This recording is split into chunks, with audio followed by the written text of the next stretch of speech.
So today on the podcast, we've got Ching.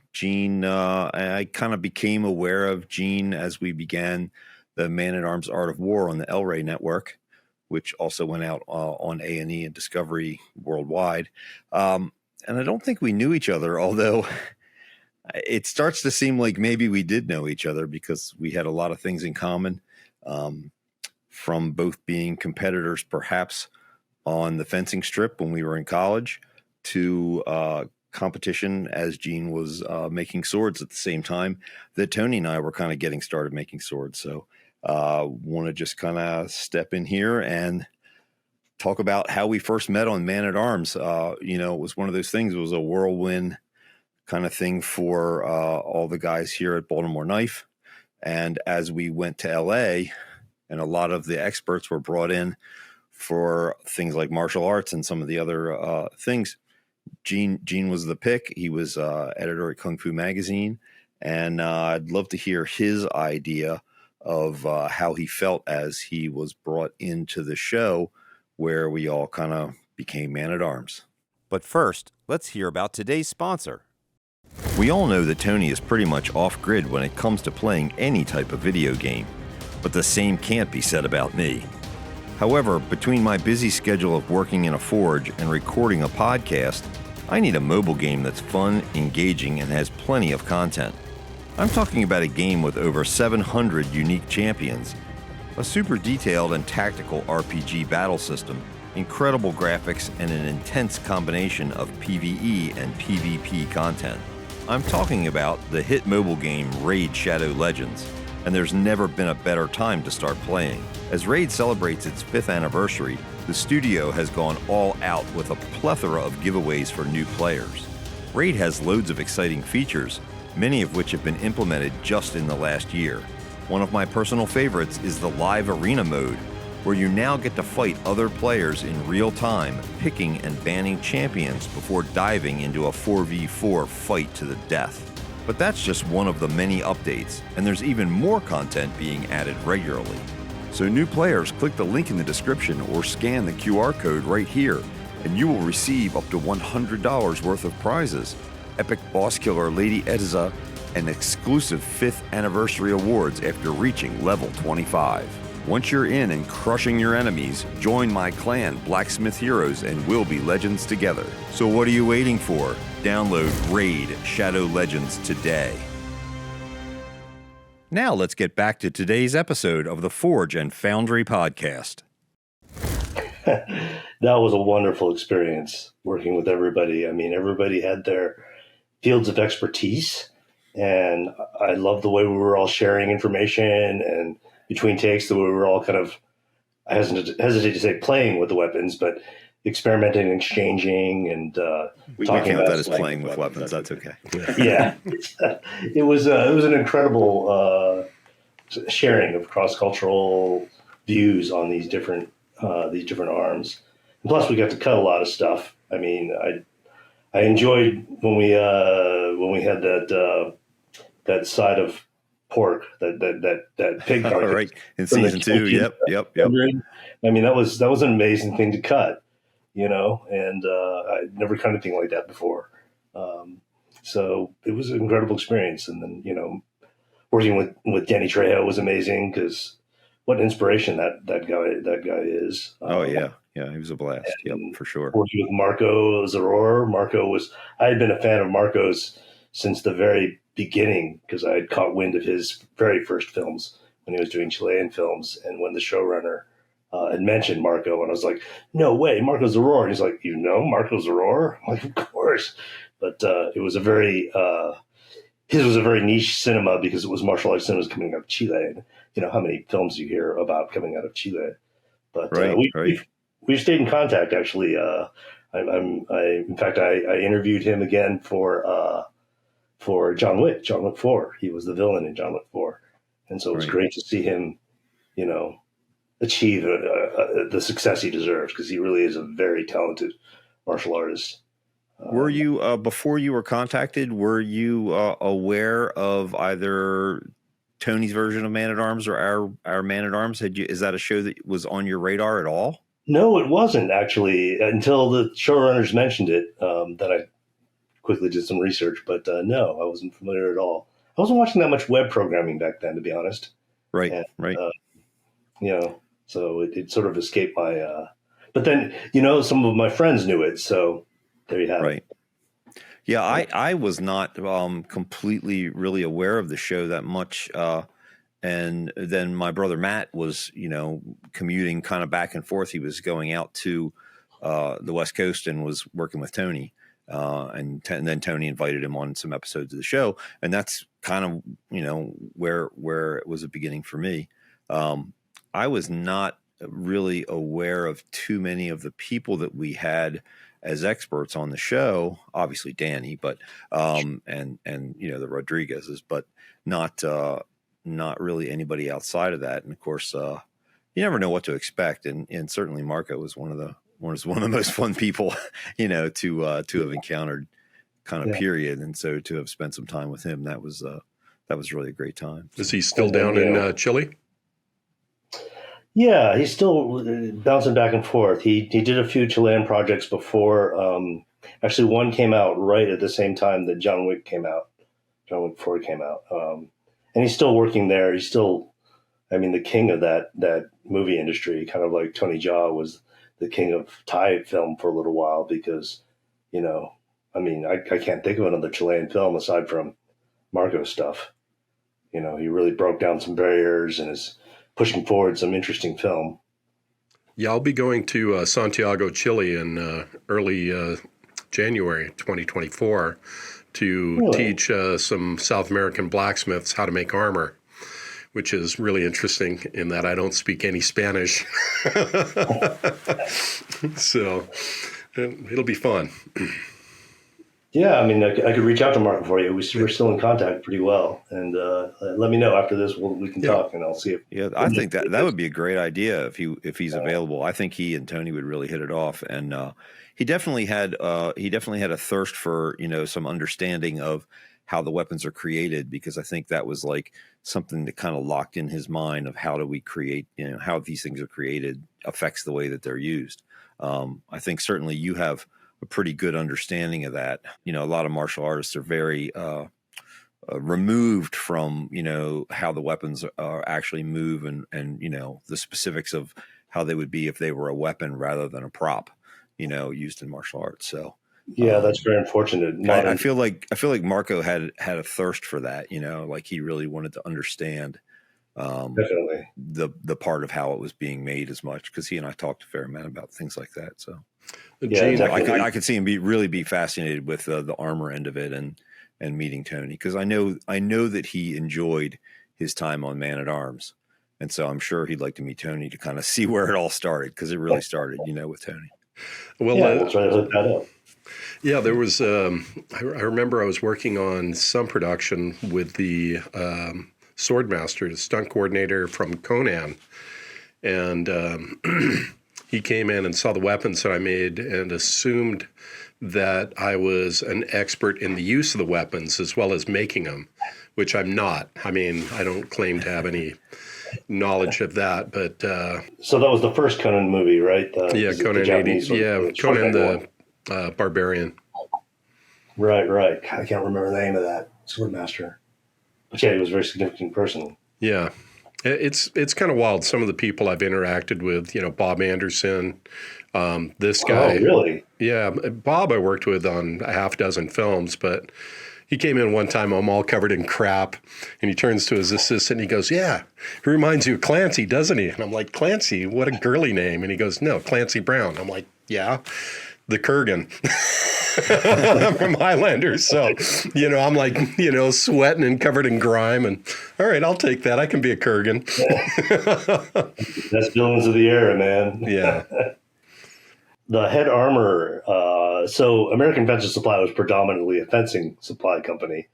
And we had a small division in the back, which was three of us who worked on the theatrical, the replica swords. And, we were in a forge. We weren't like you guys. We just fit stuff, it all started because somebody used one of the wall hanger swords we had in a play, and of course it snapped because it wasn't forged steel; it was just a wall hanger.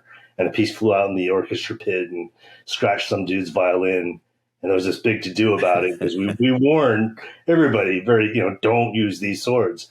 And so, so at some point, somebody in the company realized that, we might be able to make some of these swords, because a lot of the blade makers for fencing blades had long histories and were producing other swords for military, like military swords, or just had dies from way back when.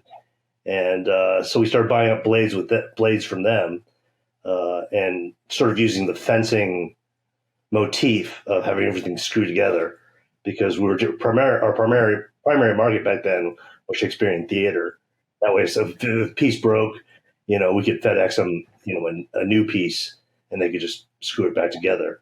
But they were made fairly crude. They were made as though actors could beat on them, but not really made for show, so to speak. We kind of left them pretty raw, so the theater companies could decorate them as they saw fit. Yeah, we were pretty aware of what you were doing, because, quite frankly, not a lot of people in the country doing that. And so, as you know, I was also a fencer in college, and so that was, everybody was buying from AFS because there were only a handful of people. Santelli, I guess, was always around, right? And there were premium weapons there that were coming from Kolumbatovich.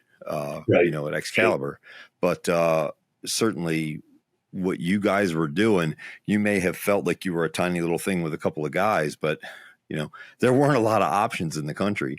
So, we had the catalogs, we had the Armory catalogs. I probably still have one somewhere.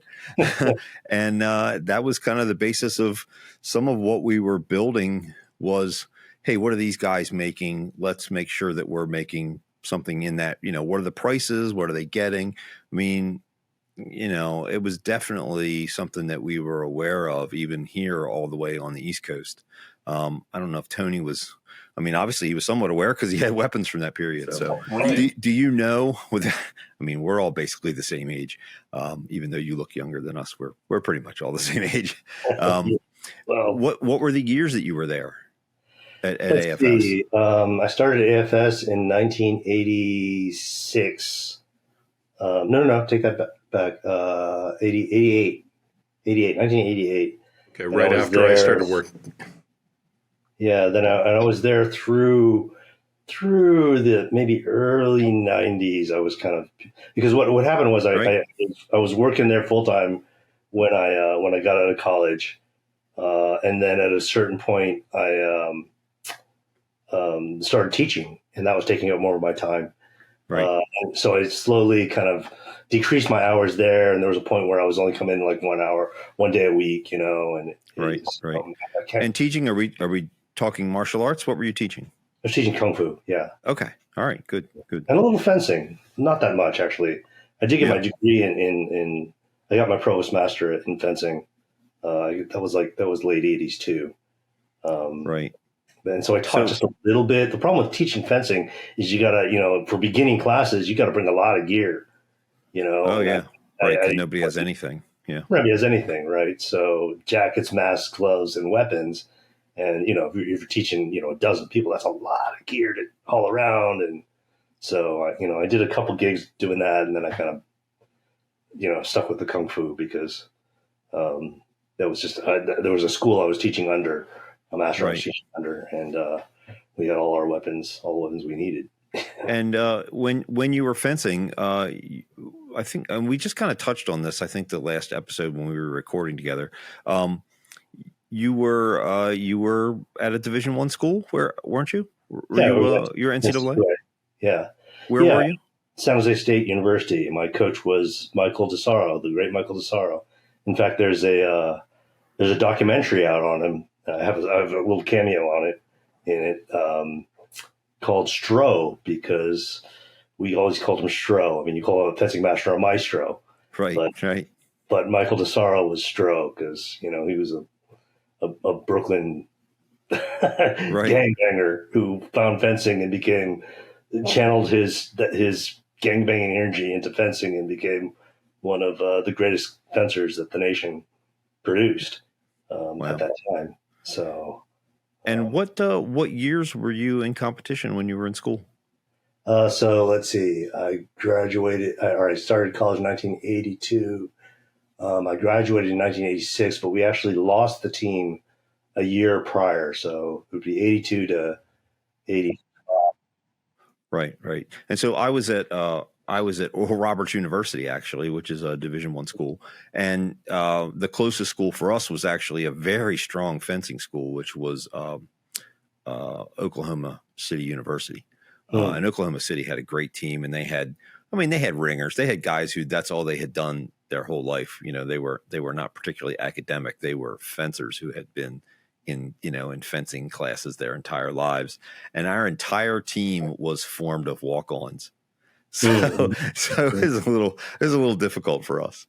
I like to tell people I was Division I, but I was pretty much the bottom of Division I. So yeah, it's very different. Yeah, it's amazing to think about how fencing exploded. One of my former teammates, actually the guy that got me the job at AFS, AFS is no longer, unfortunately. I didn't know that. Yeah, I hadn't looked. Yeah, the proprietor the main proprietor of it passed away, and the person that inherited it, Matthew Porter, who was an armorer for the Olympic team. We had a big fire, and California's had a lot of fires, and he lost everything. So I think the website's still up, but he's pretty much retired. And anyways, one of my teammates created a new company that he's the proprietor of, Victory Fencing, and ironically, my daughter works there part-time. They call her the Legacy. So, Gene, can you give us some kind of whole overview of your time at Kung Fu Magazine and what you were doing there, and how your involvement was, how you started, and kind of bring us right to the end and with the articles that you're writing? Kung Fu Magazine, Kung Fu Tai Chi Magazine, was initially it is a subsidiary of Tire Claw Martial Arts Supplies. So our company is actually a DBA, TC Media, and TC Media not only does magazines, but it does logoing. So, for example, a master will bring his school logo drawn out on a napkin, and we'll convert that to something that we can make silk screens out of or embroider. All the kind of services that any martial arts school might need in terms of that, as well as pamphlets, tournament posters, all sorts of media that martial arts schools need. But beyond that, we did the magazine. And the magazine, one of the things that was nice about it, because Tire Claw was our parent company, was we never had to fight for advertisers. We advertised ourselves, and we could, our magazine served as a monthly catalog of what was new. And, honestly, we did do a lot of infomercials, try to promote product and such. But they were informative. Then the Kung Fu Tai Chi died of COVID, frankly. The print magazine went down because when the shelter in place was issued, all the newsstands shut down. And to be a niche magazine, it was very tough. It was definitely tough already. I was watching kind of from the outside, Fairy Magazine, which owned Pirate Magazine, where Matt was an editor, and we were very close with the people there. That was extremely difficult, I think, across the board. Just like you said, with so much of it shutting down, people don't realize that magazines are just scraping by, no matter how big they are. That's kind of, that whole world is extremely dependent on outside advertising, and if it's not on the shelves and it's not going off the shelves, it is extremely difficult for that to continue to survive. And so Pirate Magazine is also gone, although Fairy has evolved into Enchanted Living, and kind of redone itself. But But yeah, I can definitely see the difficulty there. And if your primary advertiser for Kung Fu magazine was Tiger Claw, there's you're paying yourself, but that's not helping you if the magazines aren't being sold on the shelves. Well, yeah, and Tiger Claw is B2B. It's wholesale only. And so we did have a special division that was retail. That's Martial Arts Smart. And that was what funded a lot of the magazine. We're still going. We actually went to the internet in 2001. And so we had built up a fairly huge archive of articles that we just published online. We still publish a fresh article every week online, and offer sweepstakes giveaways and all sorts of things. And in many ways, it made publishing much more efficient for us because, buying paper, shipping paper, printing, shipping that to the newsstands, that was a lot of time and money and a lot of stuff we had to watch. Right. But, so, our competitor magazines had difficulties because they relied on outside advertisers. So when they moved to the internet, if you're advertising, your brand of nunchucks or whatever, are you going to advertise with a magazine like, Former Inside Kung Fu or Black Belt, or are you going to advertise with like Google or Yahoo? You're going to go Right. keywords search engines. Right, We had that built-in advertising already, so every article we publish, if they mention 3 sectional staves, that there's a hot link right to Martial Arts Smart. And so it still monetizes pretty well. And we built up a huge archive. We also have a massive online forum. If you remember online forums, before the days of Facebook, which became this crazy kind of battleground for internet warriors. There's been this fascinating movement in the martial arts community where we've been getting a lot of academic research lately, which is tremendously exciting. But as this was happening, there's all these feuds, flame wars that went on our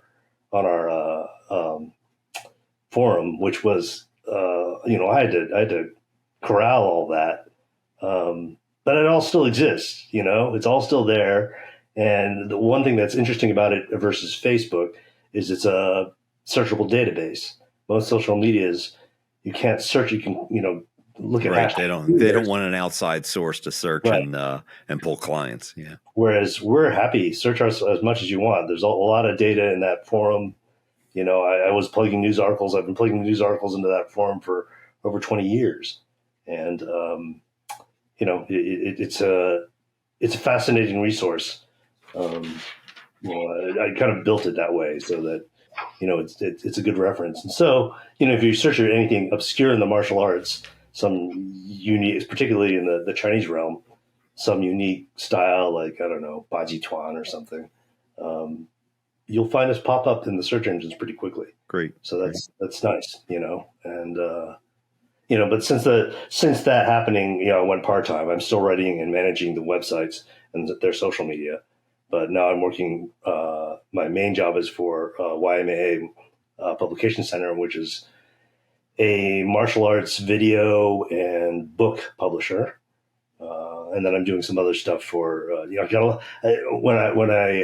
the pandemic happened, I picked up a lot of freelance work, and some of it was really fun, like writing for UNESCO. I'm still writing for UNESCO. It presented a lot of opportunities, Right. I kind of think of myself like, like the like the Ronin in the feuding warlord periods.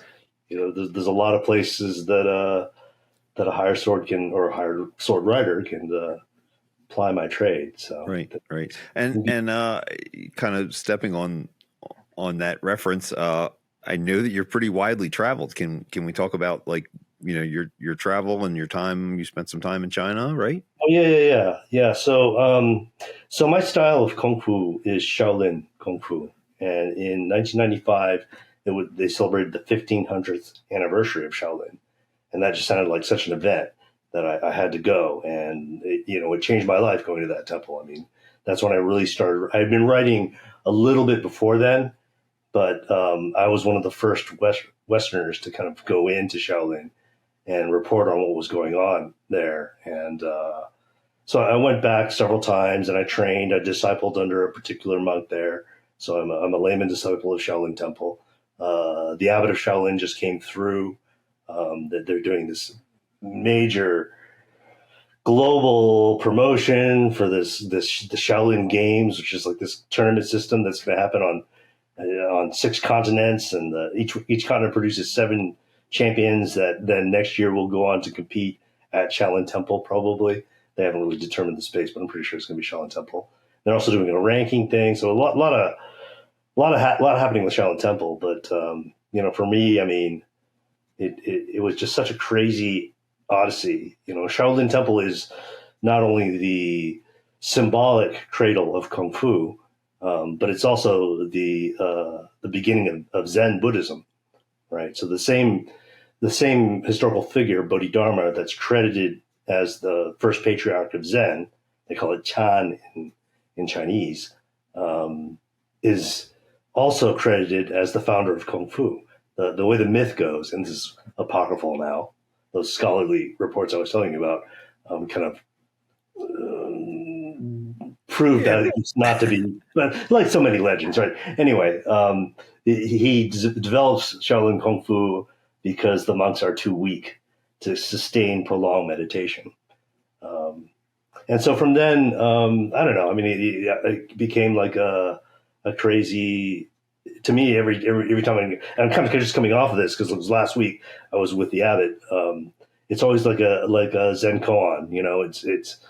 It's fun, it's fascinating, but there's always like some sort of weird Zen puzzle to it. I mean, it took me to Wudangshan, to Wu Tang with the abbot of Wu Tang.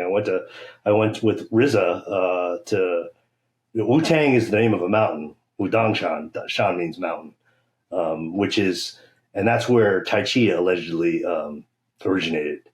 And so when the Riza and Wu Tang clan took that name, he made a pilgrimage in 1999 to Wudangshan, and he has a kung fu master who's a Shaolin monk who was a good friend of mine actually, and we met. The Shaolin used to have these big festivals, and so we met at Shaolin, and he said, hey, we're going to Wudangshan with Riza. You want to come? And I was like, yeah, I'll see what happens there. So.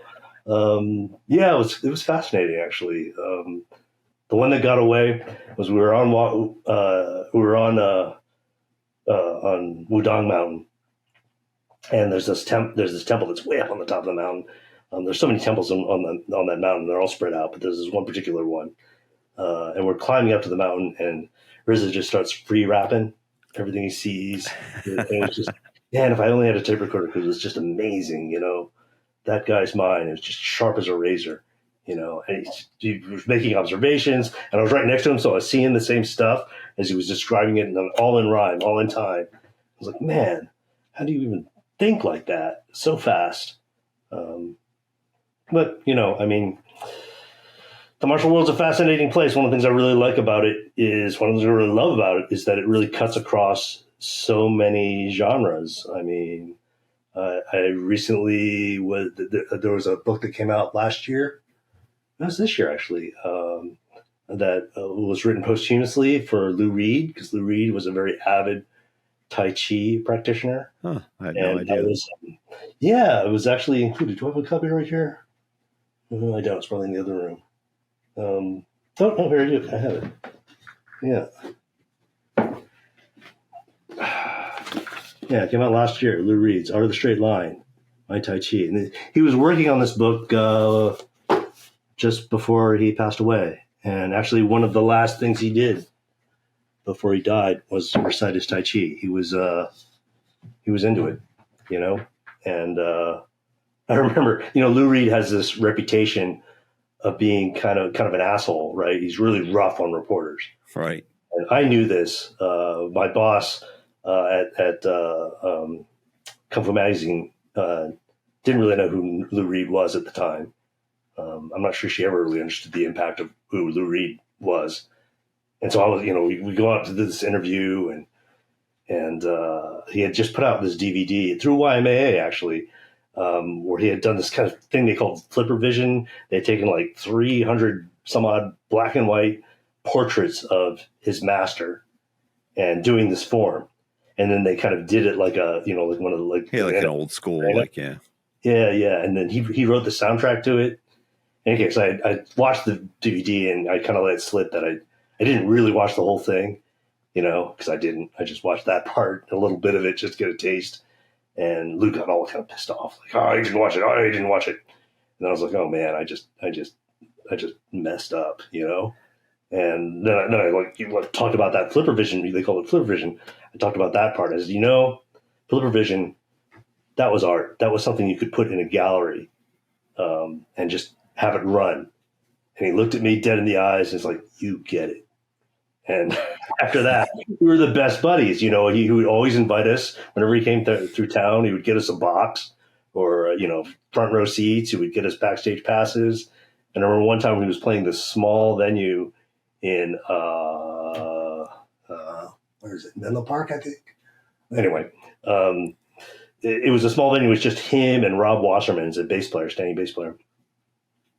And we were backstage. And, it's like I said, I worked in the music industry, so I'm pretty accustomed to backstage etiquette. And there was this huge, scrum of people around Lou, his whole entourage.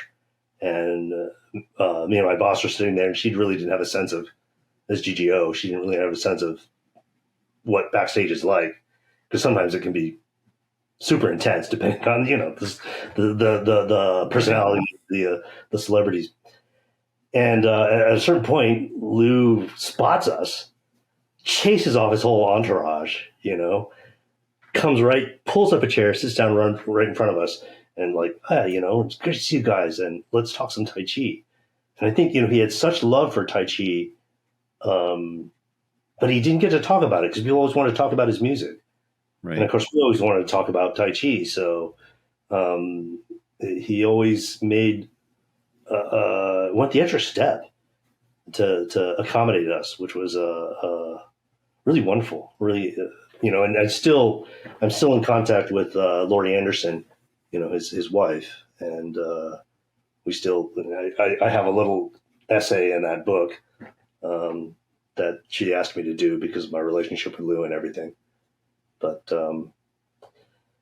it's a funny journey. I'm sure, just like you guys get this kind of side door into all sorts of things.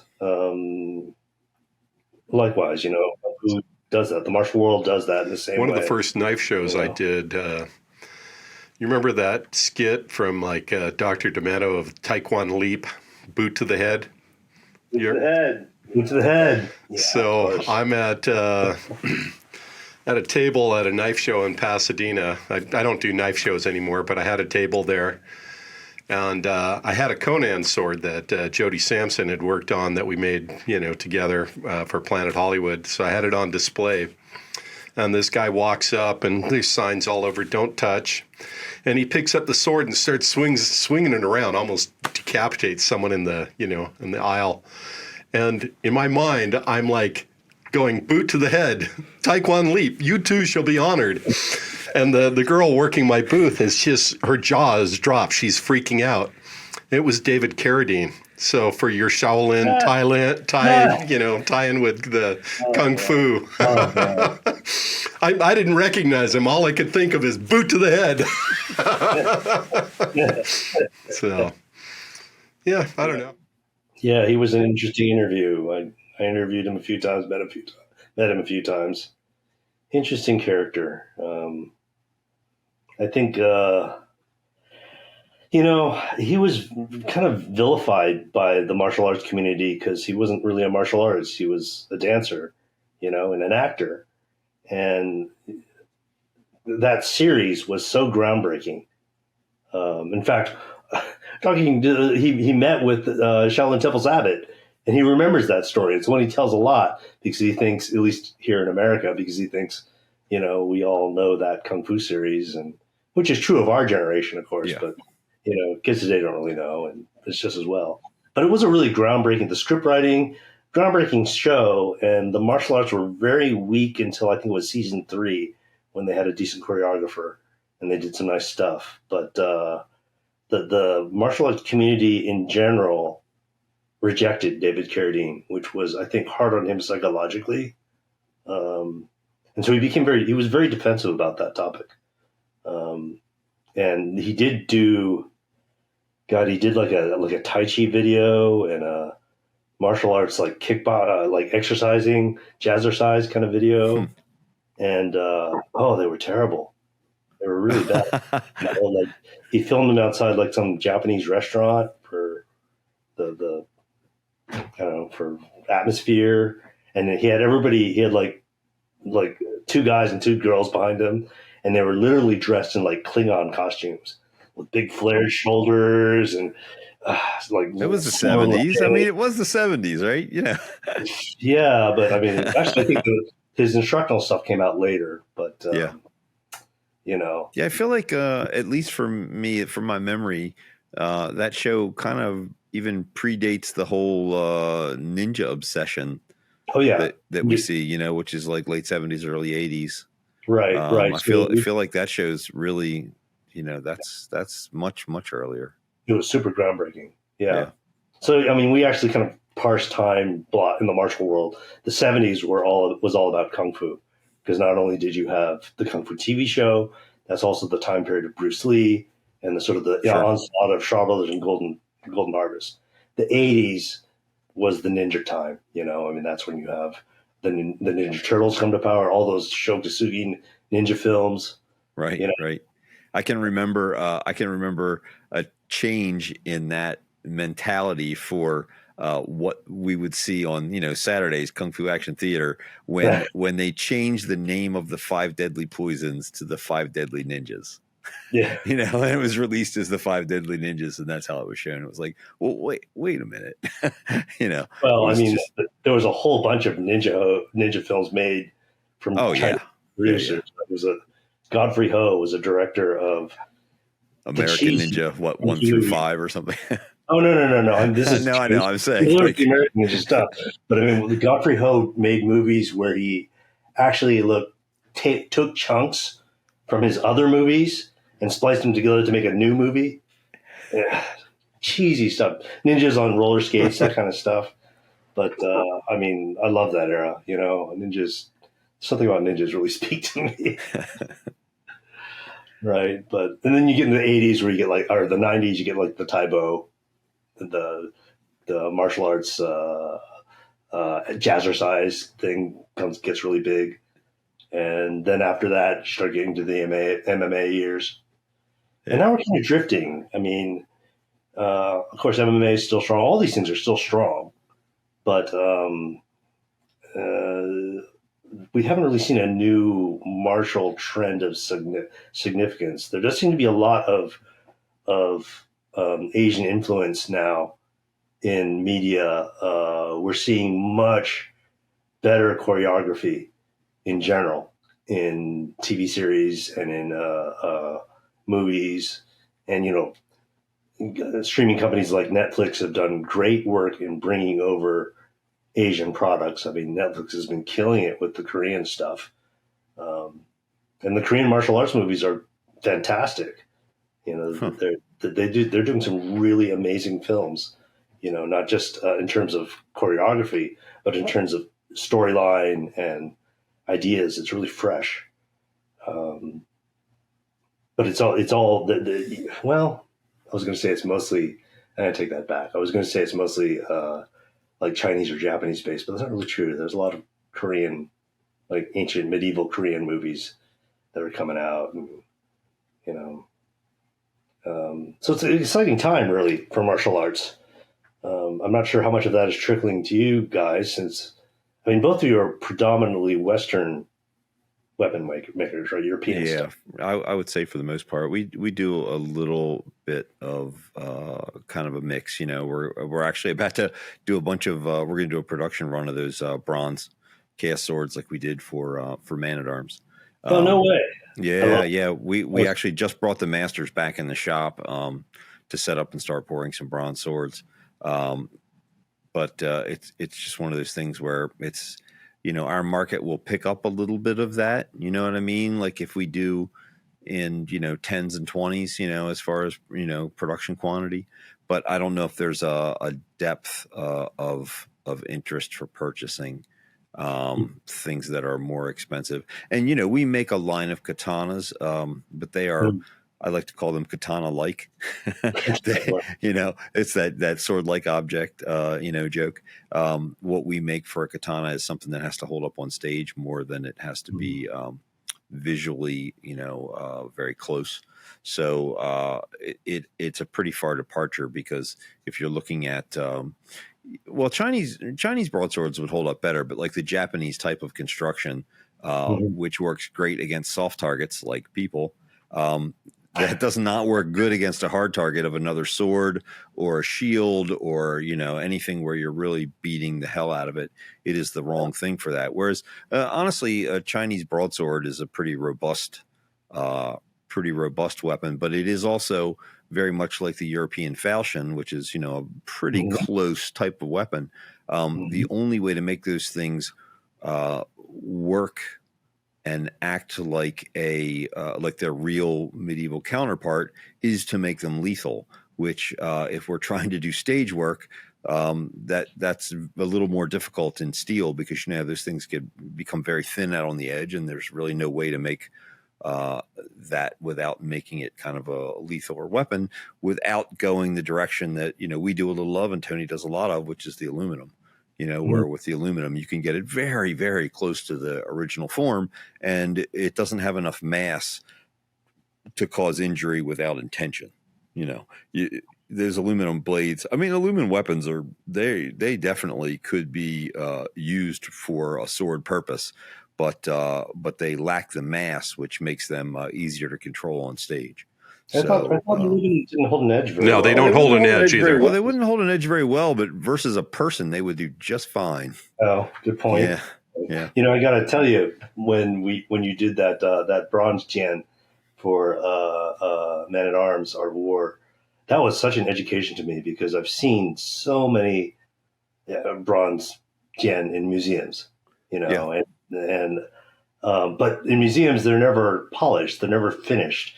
Not like the way you did, and to see it like a fully polished, sharpened one just totally reframed my perception on how those weapons worked. I was really surprised at how well it cut and worked, especially after, the director had Danny chopping,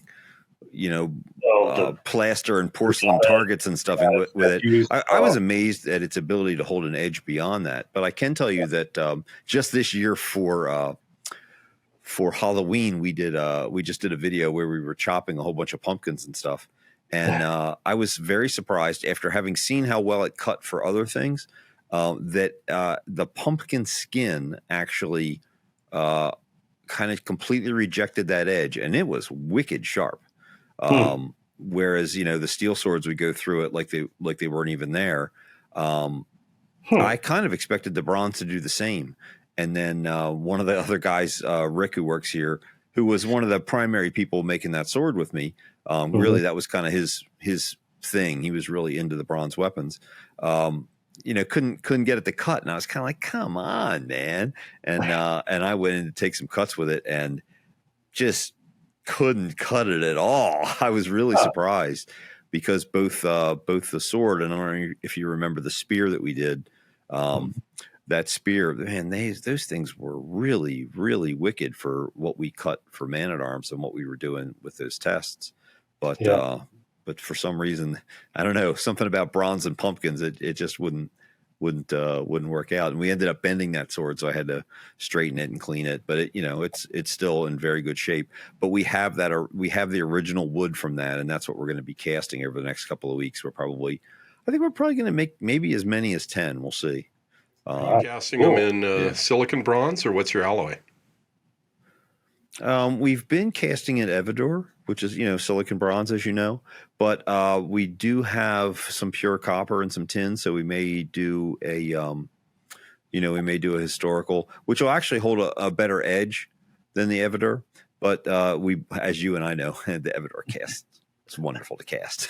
It's really nice to work with, but it doesn't really harden as much, even when you're edge hardening it with, the hammering. We get your pettingale now. It doesn't work hardened quite like that. Yeah, try the pettingale on that edge. That's a great idea. That'll work harden it at 1,200 beats a minute. Yeah. So we both have sheet metal hammers for forming. I got it really for kind of doing some body work on some vehicles, and Tony does a lot of armor on his. But it's like our regular power hammers, but it hits extremely quickly. And so the beats per minute are, maybe 3 times what a forging hammer would be or higher. And it planishes like you see us planishing the edge to harden it on the bronze. Boy, that's a great idea, Tony. Yeah, that's fascinating. I'll definitely give that a shot. Yeah, so the hammer is a little bit unique. It hits at about 1,000 to 1,200 times a minute, where our Nazel hammers, which we have similar hammers, hit about 200 times a minute. So it's a little scary, and it's at eye level. Yeah. You're working all the stuff is like right here instead of like kind of down, where you're holding everything. With the pettingale hammers, the anvil's right at your eye level. See the imperfections on your sheet metal as you're planishing it, smoothing it out. You want to be able to catch the reflection of the light on it. But I had former president of the American Bladesmith Society come in, and I fired up the pettingale, and he about peed himself. Yeah, because it runs really quick. And so when you were hardening, if you were hardening bronze like that, were you using silicon bronze or using 655? Yeah, 655 silicon bronze. 655. So 655 is a better alloy for forging, whereas the Evidor that we cast with flows a little bit better. But 655 is very similar, but it does work harden and it does forge a lot better. That's probably a much better material to make a bronze blade out. Yeah, I definitely have to give that a shot. I brought that ingot to your Fire and Brimstone hammer in back in the early 2000s, and to forge an ingot of something that isn't forgeable kind of blew people's minds. Yep. I think Matt Harris, who's got a big blacksmithing studio, I think he just put up a YouTube short today or yesterday forging some bronze, because they do a lot of bronze railings. Yeah. And I'm sure they're doing 655. I'm pretty sure that's what the alloy content. That's what's available. You can get it from Atlas or wherever. Other than that, it's fully weldable too, which is really nice if you have to join parts. Not all the bronzes like to be welded. Aluminum bronzes really don't like to be welded. Yeah, when you beating it a little bit too hard and develop cracks, you can TIG weld it back up and you can't tell. Yeah. So, one thing I do remember about interacting with you, Gene, is that you have a kind of a catalog type memory of movies, and not just what we think of as like Asian martial arts, but just kind of across the board. You seem to remember a lot of stuff from a lot of movies. So I think that that's something that you and Tony might want to touch on, because Tony worked on tons of that stuff. He was either working directly on it or actually, the person making all of the weapons for him. So, however, I don't watch movies or play video games or had a TV hooked up since 1997. So I'm oblivious to all this stuff. I worked my way through college at a third run movie house, back when we had third run movie house before video, right? Before home video. And so when it comes to like B movies, I know. Movies in the 80s, I know them quite well. One of my favorite movies was Kung Pao, Enter the Fist. I went to the theater.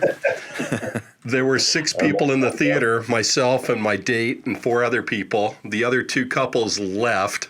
My date was like, I can't watch this. This is horrible. And when he showed up in the armor, I'm like, I made that armor. We got to watch and see the rest of this. Yeah, that must be kind of fascinating to see your product. Just recently I saw Lohengrin, the opera, at San Francisco Opera House. And, of course, there's swords in Lohengrin. And there were old wall hanger swords from American Fencer Supply.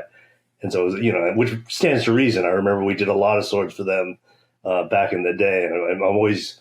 this whole area, I'm always delighted to see one of our old swords still swashbuckling out there, you know. Well, I can give you some background on some of your pieces. One of my first swords for film was sold to a guy named Dan Speaker, swordmaster, assistant swordmaster on Hook. And he brought in this sword that I bought from American Fencing Supply back in 1986 or 87. And I chucked a hickory axe handle on it and some plumbing fittings for the hilt and pommel, and chiseled runes down the fuller of the blade. And Dan bought it for this movie called Time Barbarians, and then he used it in Hook, where Robin Williams is using this giant broadsword against Peter Pan's sword with a gold-plated, pan sword. So on that, Tony and I, Tony primarily, Tony works in a lot of aluminum blades, a lot of 70-75 aluminum. But we also see like Richard Ryan, working on Vikings where they're using bamboo blades that are, very realistic looking, a little bit more so than like rubber and stuff like that. But the 70-75, we see a lot in theater because it rings like a steel sword. And I mean, you can see, it's really an amazing material, the aluminums. Well, we just do a little bit where we do Disney Theatrical, which is out here on the East Coast in New York, and then for Aladdin worldwide. But Tony's doing them for lots and lots of people as well. So he's producing a lot of that 70-75. But I don't know, Tony, are they using much of that aluminum in movies, or are we seeing mostly other materials in movies itself? I'll do the hero weapon out of forged steel as the close-up camera hero piece, and I'll do maybe up to 6 of those for a bigger production. And then I'll do a couple dozen of the aluminum 70-75 aircraft aluminum for lightweight kind of purposes. And they generally mold it, and then they'll do a urethane stunt blade, a rubber blade for it. Back on Hook, they hired a bunch of homeless people from Skid Row, so they wouldn't give them either the aluminum stunt blades or steel blades just because they were a liability. So they gave them rubber blades, and they called them prophylactic pirates. Yeah, actually the head armorer at American Fencers. Actually, our division was called the Armory. Yeah. But Dexter Fiedler was a fight choreographer. He was heavy in safety, Society of American Fight Directors. And he prepped Robin Williams for Hook. Okay. Because Robin was up here. He didn't get credit for it, though, because it was all like pre-prep work, just running Robin through some basic fencing techniques and such. And that was Kerry brought up a name I haven't heard in 30 years was Kolombatovich. So Oscar Kolombatovich, I guess. Because I do have a copy of his catalog. Yeah, we were just discussing that the other day because, we make a fair number of rapiers. And, John, who works in the shop, John Mitchell kind of runs the shop, does most of the welding in the shop now. And he was like, I'm getting tired of blending quillium blocks. And I was like, well, it's kind of what we do. He goes, can we silver solder them? And that was like a blast from the past for me because Excalibur, those rapiers, the reason that those rapiers were blended so well and looked so good is they were silver soldered and then plated.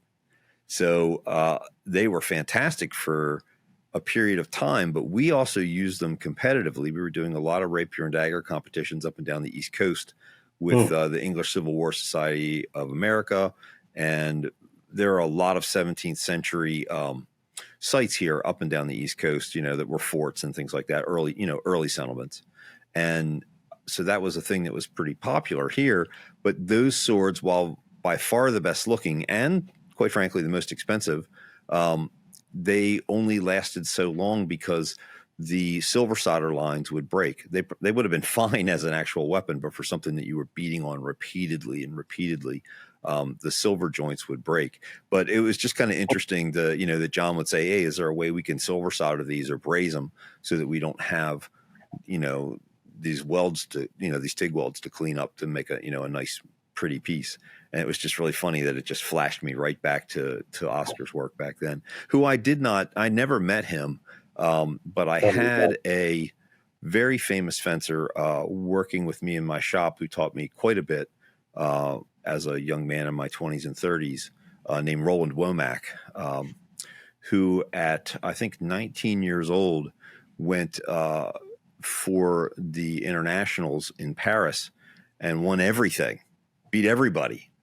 I can remember talking to, a couple of, fencers who were of the same age group who were fencing in the late 50s. And, I kind of questioned this guy. He just showed up and, told me all these stories about himself. And I was like, man, I don't know. So I called these guys at Johns Hopkins, which has had such a fantastic history of fencing. And I talked to Ramon Matthews there, who was the armorer, who I knew had been a fencer way back into the 50s. And I said, you ever hear of a guy named Womack? And he looked at me and he said, Roland Womack? And I said, yeah. He said, he's the best there ever was. And then, it was kind of like, darn, this guy and I were good friends, but I wanted something I could, get him with. But it was really pretty fascinating to find out, that was the case. And then, of course, he knew everybody because he fenced for Navy. So he traveled all over the world. And he and Oscar knew each other quite well because Oscar was, certainly a big name. He was a big, fencing master in that period in the 60s. Yeah, I always regretted not getting Oscar's his Jian, his Chinese straight sword. We never had one in the shop. We just had pictures in the catalog. But right. Did you guys did you sell that? Because a lot was coming in on this coast. We were seeing from Santelli. No, we sold. I got the Dao first. He had a Chinese Dao, and I still have it, and it's not right. He didn't really know what he was doing. The Jian is kind of easier, design wise. The Dao, we just made it. It's just a freaking butcher knife. It's so top heavy, and just so clunky. Well, it would be a Chinese sword made by a Russian living in Toledo. So yeah, whatever. Would expect, right? But like I said, I regret never getting. I was kind of eyeing that piece. We would get bonuses, right. And that's what I would want to often spend it on because we, swords, right? Terrible. It's like kid in a candy shop, right? I mean, right. Okay, you can pay me with that piece, right? Yep. But Colin Bottish had for the American Fencer Supply, they had me hand draw the entire catalog because it was before. Yeah, it was before computers were really doing. There wasn't digital photography back then. No, it was hand drawn. I remember it. Yeah, that was all me. That's really cool. Like I said, I'm pretty sure I have a copy of it here. Yeah, it's because a couple of reasons. One was that our stock changed a lot, and so for us to print a catalog, it would be easier. Our catalogs were hand drawn and xerographically reproduced. Right. And so you just need to rip a page out. We would just draw this one now, Gene. And the other thing was because with fencing jackets, they all look exactly the same when you take a photo of them. Right. Right. Yeah. But you'd never I could actually draw in the stitching. And so that gave it a little bit of character.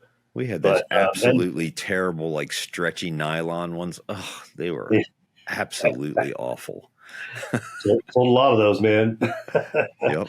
But so and of course we'd have kind of a slow season during the summer, so as a way to keep me gainfully employed, they had me up drawing all these weapons. We had a break room, which we also called the cage because it was a locked room and with like a cage.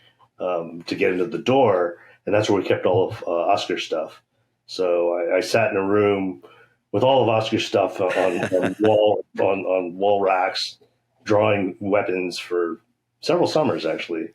But that was for me. It was the guys that were kind of the big names making the nice stuff. It was certainly Oscar and Denny Graves. Mm-hmm. I don't. He's no longer with us. He was definitely somebody making beautiful work. And I think a lot of Arms and Armor stuff today is reproduced from Graves Masters. I think he made some masters for them, and of course Jody Sampson. So Jody Sampson, who did the Conan stuff that Tony had worked with. So I met Jody in those were kind of the big three names to me. Yeah, my introduction to Jody was in the 70s. So I started making knives because, we like pointy things. And I couldn't afford them, so I started making them with lapidary equipment. So I, got a bunch of stuff from Jody over the years, and from 94 until 98, he worked out of my shop in Burbank. So that was kind of fun. Yeah, 94 to 98, that would have been right. That's kind of like the big expansion period for me with Baltimore Knife, where we went from an empty room where I had a couple of partners who'd wiped me out to kind of building the full armory and forge that so much resembles Tony's shop. Well, we have an affinity for royal blue. Yeah.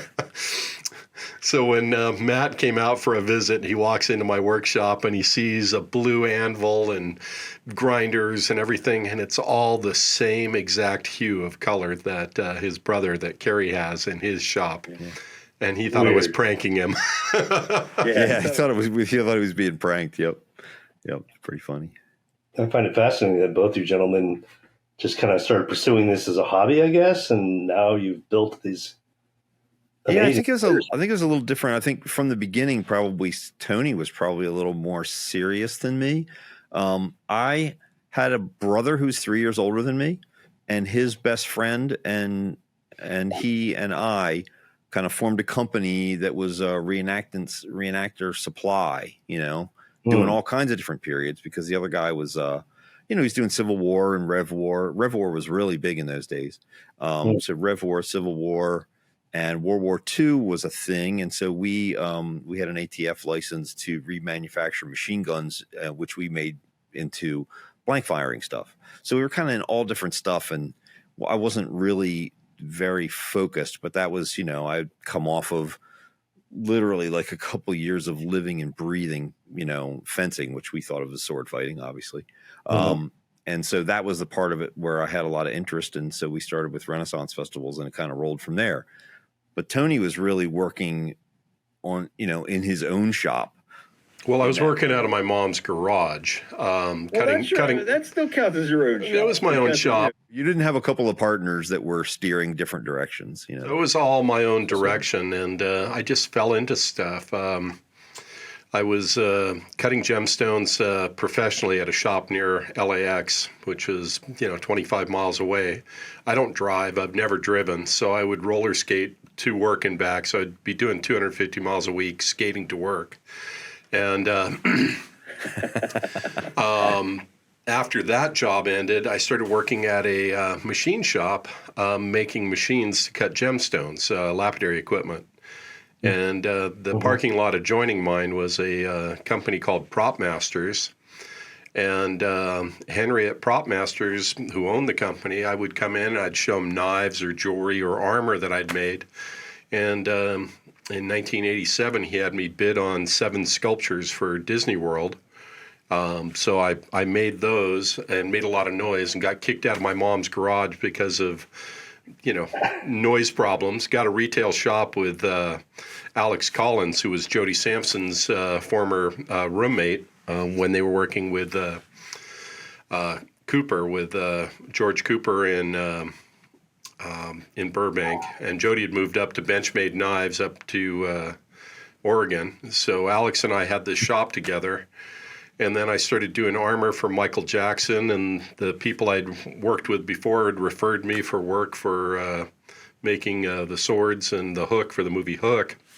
And it just blew up from there. So between costumes for Michael Jackson, the swords, and metalwork props for Hook, and some of the work for Disney, I didn't need to advertise for about 10 years. So it kind of kept me going. But, yeah, that's great. Did you make the pan sword? I made Peter Pan's sword, yeah. Yeah. I still get, I always refer them to you. I get people requesting it from me on a regular basis. It'll hit my email. They'll want me to make one, and I'll be like, not only am I not the guy, I'm going to send you to the guy. I don't know if you get many of those commissions, but I do. But the problem is, even when I was making the hooks, I made 3 for Planet Hollywood that have recently been sold at auction. Those were hand-engraved sterling silver-bodied hooks. Right. I also did some Peter Pan swords for Planet Hollywood that also sold. So when I was making them for Planet Hollywood, the people from Planet Hollywood contacted Amblin, who called me and said, we want 3 more hooks and pan swords. So I gave Amblin their price to make them and then delivered them to Planet Hollywood. During that time, I was doing work for Michael Jackson. So Michael Jackson's people contacted me. Michael wants it for Neverland Ranch. I'm like, great, get me written permission from Amblin. Here's the people to contact. The people from Amblin call me back up. You cannot make a hook for Michael Jackson.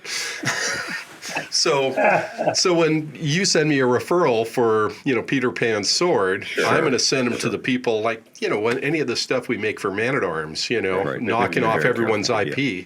I can't sell it. You can't sell it unless we have, right, a licensing agreement from those companies, because that's our bread and butter.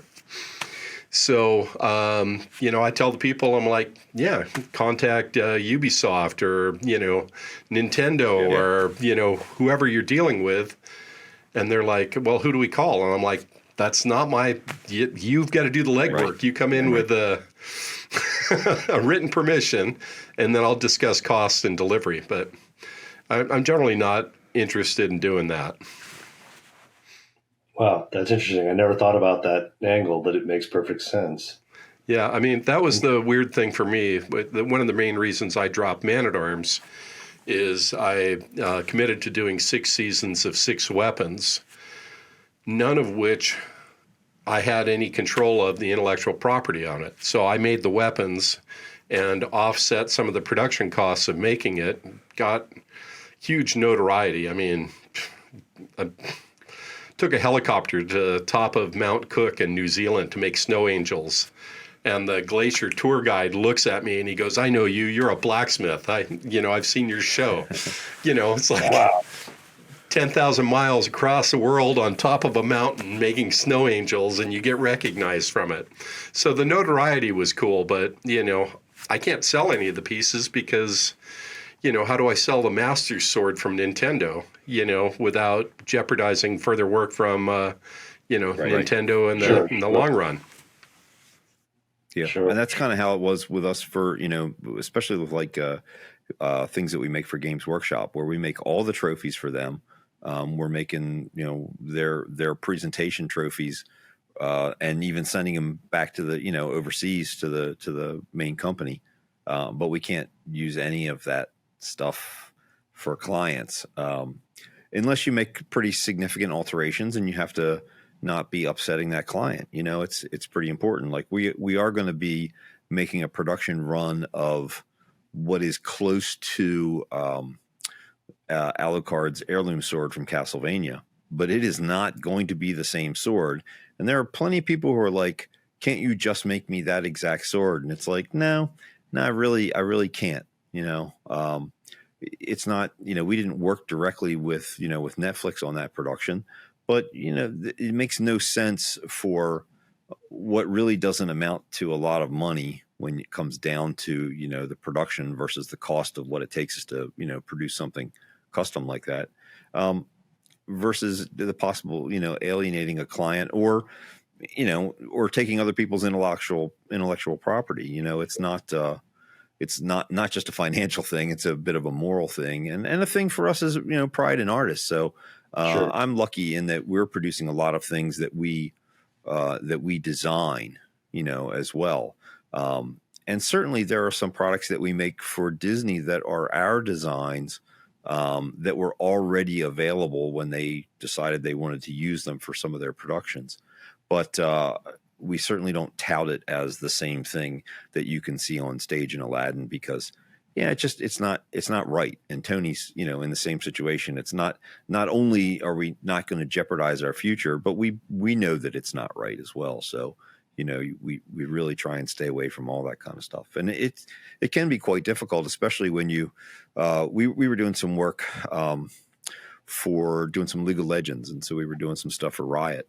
And, I said to them, hey, what about licensing? Can we talk to you guys about licensing on this? I'd be interested in making some of this product. And their response was that at that point in time, I'm sure it's changed now, they didn't have any licensing. They didn't have any department. They didn't have any licensing, and they had not had to deal with it. but yet there was a huge amount of the product coming in from overseas where the producers just didn't care. But, you know, we know that we just, you know, we can't be that person because, it, you know, not only is it not right morally for us, but it would affect our business in a dramatic way in the future. So we have to be very careful. What percentage of your company's income comes from doing these proprietary controlled items for movies or what have you? Probably 99% of okay. mine. So the things that he's making for movies, yeah, that's a little different. For us, it's really only things that we're doing tied to brand deals with Man-at-Arms. Right. The actual movie work for me is very minimal. We only do a couple of things here and there. And quite frankly, I'm almost always making it for some other prop house so that I'm not actually directly tied to it. So we did a lot of the work for the Ninja Turtles. We did the swords and stuff for Ninja Turtles for the movies. But it was actually through another sword maker who was through another prop house. So we weren't even directly attached to it. We were so far removed from it, we didn't even have to sign NDAs. I mean, we were that far removed for it. Yet I have the original 3D prints that we made molds from and did the castings. I think in Tony's case, it's a little different because he's directly tied to that stuff because he's working, you know, directly with the movies much more often than we are. Yeah, my main clientele currently has been Disney, Marvel, and Lucasfilms. So, you know, I can't show you anything until it gets released in 2 years. That's cool. That's cool. I remember they do fencing stuff. They don't do when we were filming that last season. I think you were, and even afterwards, I think you were pretty obsessed with Into the Badlands. Like, didn't you do a bunch of interviews and you were really into that? Yeah. Is that? I was just wondering, was that something that you had worked on, Tony? Did you produce any of this stuff for that? I have no idea what it is. What is Into the Badlands? See, if Tony didn't work on it, Tony doesn't know that. And even if I have worked on it, I don't know. Well, that could be. That could be, depending on who the fight director was, because I know a lot of times, you know, the weapons are called in. You know, they had their own division, actually, their own people that made their weapons, which was actually quite exciting. I got a chance to interview the prop makers and such. Was this in Southern California or?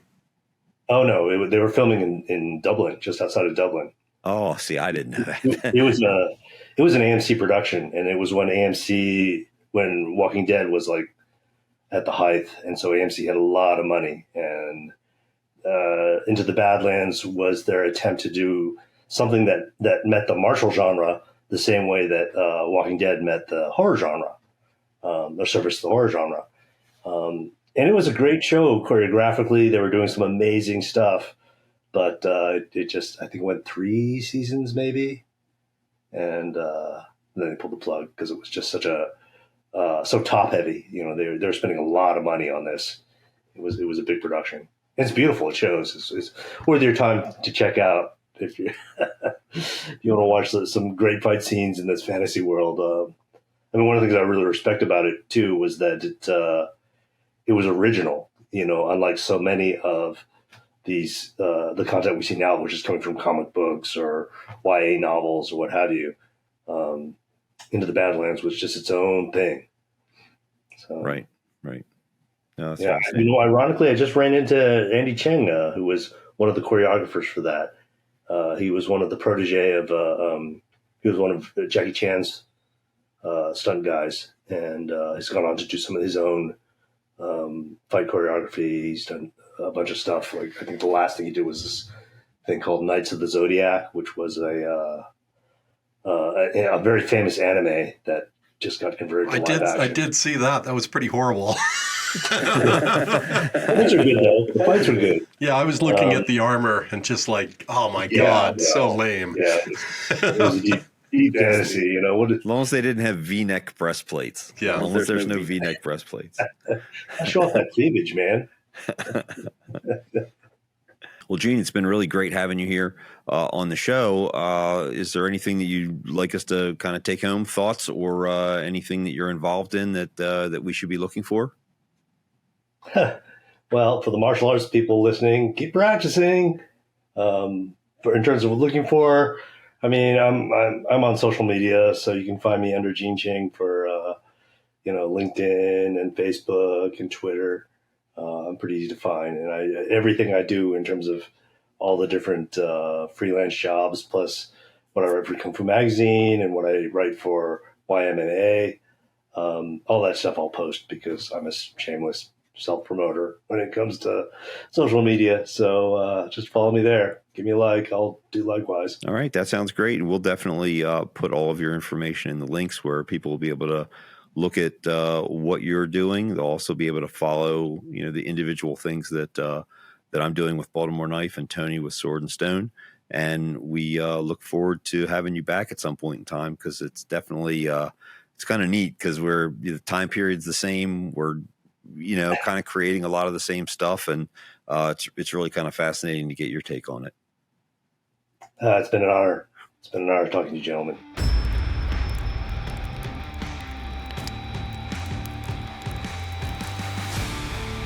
Click the logo to subscribe, or click one of the videos to see more here on the Baltimore Knife and Sword channel, or go to Almy and watch Man at Arms.